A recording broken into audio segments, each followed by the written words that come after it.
Alright, how's it going, guys? Today we're back again with the 135i, and we're going to be replacing this thing, which is the voltage regulator. So this right here is the voltage regulator. It's a very good thing to change out as like maintenance wise, just because it saves you quite a bit of money. Instead of replacing a whole alternator, these things wear out. These little brushes right here tend to wear out and cause electrical issues, either it overcharging and killing your battery or not charging enough. And it's a very cheap part. I think it's like $40. I got it from FCP Euro. Here is the part number right here. Very easy and simple to change. I would suggest replacing this instead of changing a whole alternator, unless your alternator is making like some sort of a bearing noise, then yeah, but usually this can extend the life of your alternator quite a bit. So I'm just going to remove part of the intake. Very dirty intake, but we'll have to remove the power cable that goes to it, or you can disconnect the battery, but there's an easy way to get to it right there. I have a voltmeter right here just to see if I saw power. You don't need that though. Wait, this is cap. Remove this cover right here. There's a cover. Once you remove the cover, loosen up this 13mm bolt.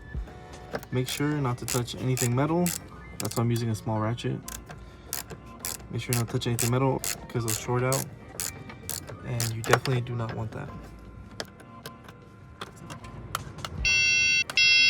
No more power. Or if you go back to this terminal over here on the alternator, no power no more, so that's good. All right, so now you want to remove this bolt right here. In order to remove this back cover and get yourself a T20 Torx, remove these few bolts that has on the back right here. You just loosen them up and take them out.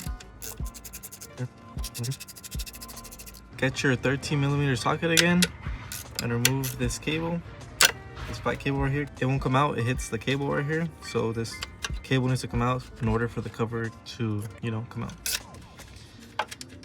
But like I said, make sure you disconnect the battery or the cable we disconnected on the other side, or else you will short this out, and you definitely do not want that. Remove the cover. 4 little T20s. Alright, that's the last one. They are all different sizes. All we gotta do is pull this old one out like that. So as you can see, it's a obvious difference. This one is all worn out. This one has a lot of material left on the brushes right here. All right, so here we have our new one. Connect your connection first right here, just like this. All right, so when you put it in, you want to press down on these brushes right here, and then put it inside, because you have to make contact with this wheel right here. All right, as you can see, I'm pressing down on the brushes one at a time till it seats, and then we put the bolts down, which was, I think the outside ones were the longer ones and the middle ones were the shorter ones.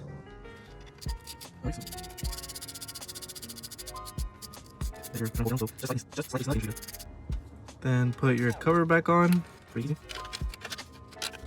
Then put your 3 screws back on. Once they're all tight, put the power back on. The main power, 13. Put your cover back on so nothing shorts out. Put your intake back on.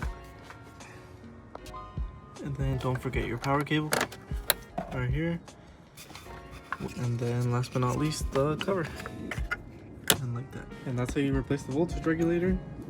Should help out with making sure your battery's fully charged, everything's getting the power it needs.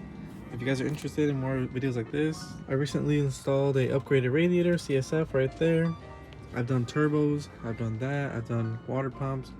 I've done basically a lot of things. I've even done the coilovers recently too. Check out those videos.